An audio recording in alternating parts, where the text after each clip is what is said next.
Pepe.lol is a 1.16 semi-anarchy server that has had the same map since February 16th, 2020. I've been playing for about 11 weeks now, and the server has grown so much from when I joined. When I first hopped on, spawn was destroyed. There is still land you can walk on and trees to start you off, but there were a lot of lava casts and craters caused by TNT. Currently, spawn has now become more chaotic with a massive hole going to bedrock, lava and water pouring down, plenty of lava casts, withers, and there used to be a lava wall that I was building until it got griefed. There is a video by Morton's Castle about spawn, so check it out if you want to know more about it, or join it for yourself and see. Since the server started in 1.15, the beginning parts of another are old nether chunks, meaning you'll start to see new chunks at around 5,000 blocks going north, 31,000 blocks going east, around 7,000 blocks going south, and 5,000 blocks going west. You might be able to find new chunks faster if you go diagonal instead of straight. There are also uncompleted nether highways of obsidian going 1,000 blocks in each direction, but some highways continue past this point but don't have obsidian. Now, since I've joined a while back, I'll go over how I got started and where I am today in the server. I joined and started how basically everyone else starts Minecraft. Find a tree and collect wood. After that, I made a pickaxe and started mining. Since this is anarchy, the usage of hacks are allowed, so I got diamonds maybe 7 minutes from joining. From there, I collected obsidian, made a portal, and left spawn. I kept going in the nether until I reached a spot I deemed far enough.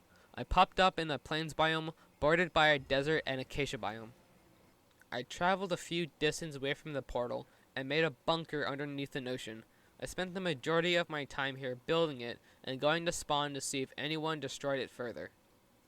In my bunker I had a sugarcane, cow, and wheat farm, an enchanting room, and an auto fish farm, which is now outdated due to 1.16 changing how fish loots work. I auto fish farm for hours, getting books to get the best enchants on my armor, tools, and weapons. In a matter of maybe 1 week, I fully enchanted everything, and around this time I asked to join a group on the server. I don't remember what we were called, but the Discord I was in was called the Meatheads, led by Mr. Pepe.lol. The faction only had 2 members when I joined, Papa and Hen6003. The base was down to bedrock with obsidian walls and a 1-block obsidian hole falling down to the base. Not much was in there besides an enchantment room, crafting and smelting, trading, and a place for beds. A few hundred blocks we had a Vindicator spawner, which we used to farm emeralds and get the bad omen effect to start raids to get totems. Me and Hen would work on the base, while Papa would be at spawn either killing new players or recruiting some. The faction was growing and was in the process of creating a storage room until the base was found. It was closer to spawn than the base I was at prior to joining, so it was easy to find. After Papa heard the news, he contacted the Discord to get everything out of the base into shulkers. I was the only one to respond, and I took everything of importance and put it into shulkers. In the end, the faction had 8 members, including me. Junior Pepe.lol, Razer Shot Z, Mr. Pepe.lol, Hen6003, Sergeant Footy, me, One Sticks, and Jope. So after I packed everything, I moved to a different location and set camp there, waiting for either Papa or Hen to get on to discuss rebuilding. But neither came back on. They moved to a different anarchy server, and I was the only one that was left. Even so, I built up a new base and made it similarly to my first base. This gave me the idea of building multiple bases. Today, I have a total of 50 bases scattered across the same axis, but my first base is the one I visit quite often.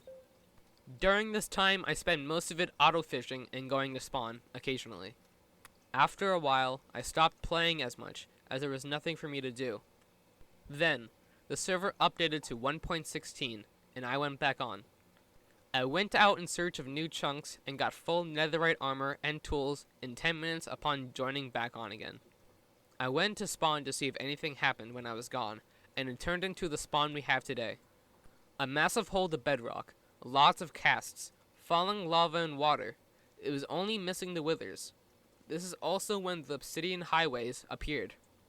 With the new update, I wanted to play more on the server, but I still had nothing to do. So after thinking of a goal, I decided to start a lava wall going around spawn. I constructed a border 200 blocks out from 0, and made a 400 by 400 block border where I can place lava to fall down. I completed about a third of it before YouTuber Morton's Castle griefed it by pouring water over the lava source blocks. Having the wall griefed, I learned the wall needs to be up high enough to where water cannot be placed on top, which leads to the same sized border being brought up to build limit. This wall was more successful than the last, and progress on it was doing fine. During this construction, I decided to join a new group on the server, calling themselves the Anti-Cringe Corp. The founders of this group are Dr. Puffball and Morrison. Their base was close to spawn, even closer than the Meathead's base, but it still stands today. After a day, we moved our base away much farther from spawn at 70,000 by 70,000 in the nether. There, we made camp at a village and had a dupe donkey where me, Puff, and another member named Omnipotent used the donkey to dupe shulkers of totems, XP bottles, ores, and kits. Soon after we made a skybase close to the dupe shack, we also changed our name to the Holy Axis. During this time, the members of the Holy Axis was Moors, Puff, me, Omni, and a player named Bilbo Swaggins, who was previously a part of another faction named Bacon House, whose leader was named My Name's Bacon. Another member was our dupe donkey named Cheese Barrel. Yes, he is a member, he is very important. In the skybase we had a storage room where we brought Cheese Barrel up there, an enchantment room, a portal room, and a place for beds. After having our base built, we decided to find Morton's Castle's base. We only had one clue, which was the portal he used to get into the nether in his first video. He was mining back to his portal, and he accidentally pulled up his F3 screen. He was smart enough to cover the cords, but he forgot to cover up the looking at block cords. Using this, I traveled far in every direction from the portal, but had no luck as I continued to come across new chunks every time. But Puff found his map art, and with that information I located his base. I left a sign, Puff put our banners there, and Omni killed all of their mobs and blew up their base. But little to our knowledge, Bilbo leaked and griefed our base, as he was still a part of Bacon House. Right after he finished griefing, I came on the server and I battled Bilbo. It was a draw because Bilbo left mid-fight. The griefing was not as bad because we had our shulkers in an E-chest and we could just redupe all of them. The one major loss we took was the death of our member Cheese Barrel. Currently, the Holy Axis is at a temporary dupe shack and the Bacon House is at an unlocated spot with no clues on finding it. Morton's faction is called the Castle Guard and they are finding a new place to make a base. I will be making videos of my time on the server, and hopefully I can produce more videos in the future. Thank you all for watching, and I sometimes go live on my Twitch. I'll either do a Mario speedrun or continue my Pokemon Soul Silver Nuzlocke next time I stream. See ya.